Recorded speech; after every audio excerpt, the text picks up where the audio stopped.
নমস্কার, good morning. নজরে বাংলা নিয়ে আপনাদের সাথে রয়েছে আমি প্রিয়াঙ্কা। শুরুতেই আমরা নজর রাখবো সাদ্দাম সর্দার, কুলতলির দুষ্কৃতী, কুখ্যাত দুষ্কৃতী। অবশেষে পুলিশের জালে কুলতলির সাদ্দাম সর্দার। গতকাল গভীর রাতে কুলতলির চুপড়িঝাড়ার একটি ভেড়ির আলাঘর থেকে সাদ্দামকে গ্রেফতার করে পুলিশ। গত কয়েকদিন ধরে সিপিআইএম নেতা মান্নান খানের ভেড়িতে লুকিয়ে ছিল সাদ্দাম। মোবাইল ফোন ট্রেস করার পাশাপাশি স্থানীয় সূত্রে খবর যায় তদন্তকারীদের কাছে। এরপর গতকাল রাতে ছোট ছোট দলে ভাগ হয়ে পুলিশি অভিযান চলে। সিপিআইএম নেতার ভেড়ির আলাঘর থেকে গ্রেফতার হয় সাদ্দাম শেখ। দীর্ঘদিন এখানে বাম আমল থেকে এই কাজকর্মগুলো হতো। আমাদের সরকার ক্ষমতা আসার পর থেকে পুলিশ অত্যন্ত সক্রিয়তার সঙ্গে এগুলো দমন করছিল, কিন্তু লুকিয়ে চুরিয়ে টুকটাক কাজ করতো। সেই জায়গা থেকে গতকাল গভীর রাতে পুলিশ খবর পায় যে চুবড়িঝাড়া অঞ্চলের আমাদের প্রাক্তন এমএলএ, তার ছায়ার সঙ্গে মান্নান খান, সিপিএম এর এক নেতা, তার যে আলাঘর আছে ফিশারি, সেই আলাঘর থেকে পুলিশ খবর পেয়ে সেখান থেকে গভীর রাত তাকে গ্রেফতার করে।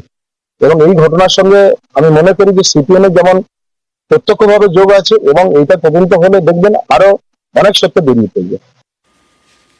এই যে আমরা ফাঁকা এলাকায় রয়েছি, ডান দিকে রয়েছে ঠাকুরার নদী এবং বাঁ দিকে রয়েছে বড় বড় ফিশারি। এই ফিশারির মধ্যেই যে আলাঘর, এই আলাঘর থেকেই তাকে গ্রেপ্তার করে কুলতলি থানার পুলিশ। এবং এই যে আলাঘর, সেই আলাঘরে থাকার জন্য সাদ্দামের সমস্ত রকম ব্যবস্থা করে দিয়েছিল এই বাম নেতা, এমনটাই পুলিশ সূত্রে খবর। এবং এখানে যেটা দেখা যাচ্ছে যে প্রত্যেকটি একটি মানুষ থাকতে গেলে তার যে যে করণীয় যে যে জিনিস লাগবে সেগুলো রয়েছে, যেমন খাবার জিনিস থেকে শুরু করে নেশার জিনিস, এবং তার সঙ্গে মশার উপদ্রব থেকে বাঁচতে মশার মারা ধূপ, রাত্রে যাতায়াতের জন্য টর্চ লাইট, তার সঙ্গে পেস্ট, বৃষ্টি হলে ছাতা, এবং তার সঙ্গে গামছা, এবং তা রাত্রে লাইটের জন্য সোলার লাইটের ব্যবস্থা। তার সঙ্গে একাধিক জামা কাপড়ও সেখানে রয়েছে। তা এর পাশাপাশি যদি কেউ অতর্কিত চলে আসে, তার হামলা চালানোর জন্য ধারালো অস্ত্রও এখানে মজুদ ছিল। এই যে আলাঘর, সেই আলাঘর থেকে কিছুটা দূরে যে আরো একটি আলাঘর দেখা যাচ্ছে, সেই আলাঘর থেকে বাম নেতা মান্নান খানকে গ্রেপ্তার করে।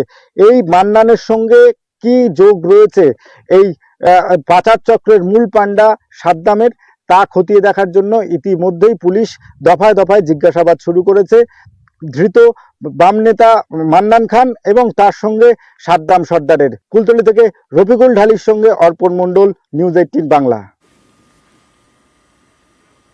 মূর্তি প্রতারণা মামলার অন্যতম কিংপিং কুলতলির এই সাদ্দাম। সোমবার তাকে ধরতে গিয়ে আমরা জানি হামলার মুখে পড়ে পুলিশ। এরপর পুলিশকে লক্ষ্য করে গুলি চালানোর অভিযোগ ওঠে। ঘটনার দিন থেকে গা ঢাকা দেয় কুলতলির এই কুখ্যাত দুষ্কৃতী সাদ্দাম। অবশেষে 3 দিন পর সিপিআইএম নেতা মান্নান খানের ভেড়ির আলাঘরে হদিশ মেলে তার। মান্নান খানকেও ভেড়ি চত্বর থেকেই গ্রেফতার করে পুলিশ। সাদ্দাম ও মান্নানের খতিয়ে দেখছেন তদন্তকারীরা। এই আলাঘর কার? মান্নান। অন্যান্য লোকজন আসতেন? আগে আসতো, এখন আর আসেনি, বছর খানেক আর আসেনি। অপরিচিত লোকজন কি দেখেছে? গত বছর এসেছিল 2-1 জন, এবছর আর দেখিনি। পুলিশ এখানে আসে না, পুলিশ আমি দেখতে পাই। বাম নেতা মান্নান খান তার আলাঘর থেকে, আমার পিছনে যে আলাঘর দেখা যাচ্ছে, সেই আলাঘর থেকে গ্রেপ্তার হয়েছে প্রতারণা মামলার মূল অভিযুক্ত সাদ্দাম সর্দার। এই এলাকায় সাদ্দামের যাতায়াত ছিল, এই এলাকায় বাইরের লোক আসতো, এমনটাই মনে করছেন এলাকার মানুষজন। তারা বলছেন প্রায় 2-1 জন করে তারা এইসব আলাঘরে আসতো। তারা এই এলাকায় এই যে ফিশারি গুলো রয়েছে, এটা কাদের? এটা হচ্ছে মান্নানের ফিশারি। মান্নান কে? মান্নান খান সিপিআইএম এর নেতা।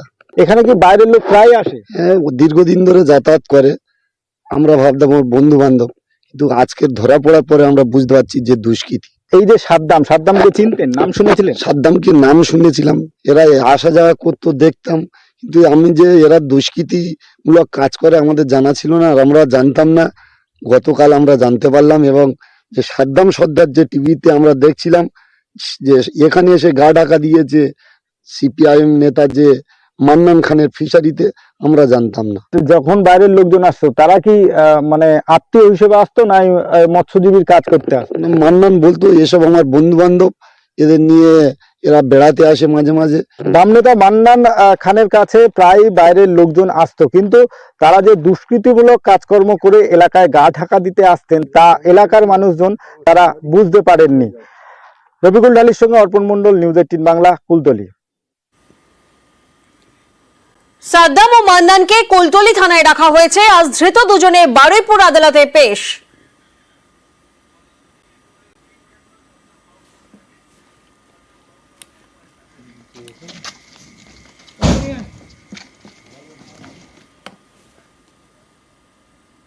পুরনো সোনার মূর্তি বিক্রির নামে পরিকল্পিত প্রতারণা। কোটি কোটি টাকার প্রতারণা চক্রের কিংপিন সাদ্দাম সর্দার। কুলতলিতে সাদ্দামের সেই সাম্রাজ্যের ছবি দেখুন।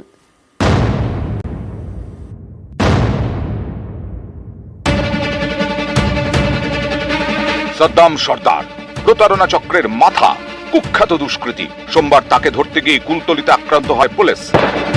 পুলিশকে লক্ষ্য করে গুলি চালানোর অভিযোগ উঠেছে। সাদ্দামের ঘরের খাটের নিচে মিলেছে সুড়ঙ্গ, যা কাঁকড়ার খাল হয়ে মিশেছে ঠাকুরান নদীতে। এসব দেখে পুলিশের চক্ষু চড়ক গাছ। তাদের তদন্তে উঠে এসেছে চাঞ্চল্যকর তথ্য। পুলিশ জানতে পেরেছে প্রতারণা চক্র চালাতে কুলতলিতে রীতিমতো সাম্রাজ্য তৈরি করেছিল সাদ্দাম। সাইরুল সর্দার, সাকাত আলী সর্দার, শাহজাহান সর্দার এবং আহেদ আলী মোল্লা, এই চারজন সাদ্দামের ঘনিষ্ঠ সাকরেদ। সবাই দক্ষিণ 24 পরগনার কুলতলির পয়তার হাটের বাসিন্দা। এছাড়াও টাকা দিয়ে অনেক গ্রামবাসীকে দলে টানে সাদ্দাম। পুলিশের দাবি এই সবাইকে নিয়ে চলতো প্রতারণা চক্র, একেবারে টিম গেম। পুরনো মূর্তি দেখিয়ে খদ্দের জোগাড় করা হতো। সামনে থাকতেন গ্রামেরই কয়েকজন। দাবি করা হতো মাছ বা কাঁকড়া ধরতে গিয়ে ওই মূর্তি তারা কুড়িয়ে পেয়েছেন। প্রথমে সাদ্দামের দল বলতো কম দামে মূর্তি পাওয়া যাবে। মূর্তিও তৈরি করা হতো সুকৌশলে। মূর্তির নাক এবং কানের একটা অংশ তৈরি হতো সামান্য সোনা দিয়ে। সেই জায়গা থেকেই কিছুটা অংশ দেওয়া হতো পরীক্ষা করার জন্য। কম দামে আসল সোনা কেনার লোভে অনেকেই মূর্তি কিনতে রাজি হয়ে যেতেন।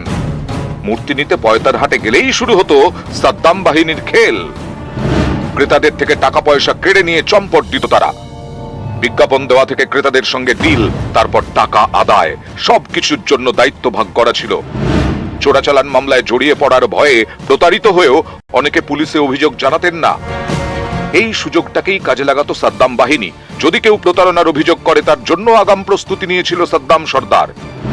প্রতারণার অভিযোগ উঠলেই সামনে ঠেলে দেওয়া হতো গ্রামেরই কয়েকজনকে। কেউ কেউ আত্মসমর্পণও করতেন। কখনোই সাদ্দাম বা তার ঘনিষ্ঠ সাকরেদরা সামনে আসতো না। যাদের পুলিশ গ্রেফতার করত তারা কয়েকদিন পর জামিন পেয়ে যেত।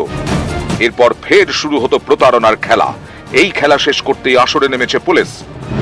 কয়েক সপ্তাহ আগে নদিয়ার এক ব্যক্তি অভিযোগ করেন, তৎপর হয় পুলিশ। তদন্তকারী দল গঠন করা হয়। পুলিশের দাবি পয়তার হাটে অভিযানে গেলে দুজন আত্মসমর্পণও করতে চায়। পুলিশ তাদের ধরেনি। কুলতলিতে অভিযানও বন্ধ হয়নি। সাদ্দামের অবস্থান স্পষ্ট হতেই সোমবার ভোরে পয়তার হাটে যায় পুলিশ। তখনই গুলিও চালানো হয়। এই ঘটনায় 2 মহিলাকে গ্রেফতার করে পুলিশ। এছাড়া 26 জনের নামে মামলা রুজু করা হয়েছে। সোমবার পুলিশের হাত থেকে সাদ্দামকে ছিনিয়ে নেয় তার পরিজনরা।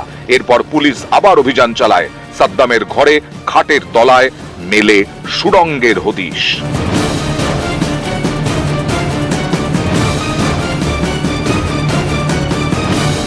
অর্পণ মণ্ডল, নিউজ 18 বাংলা।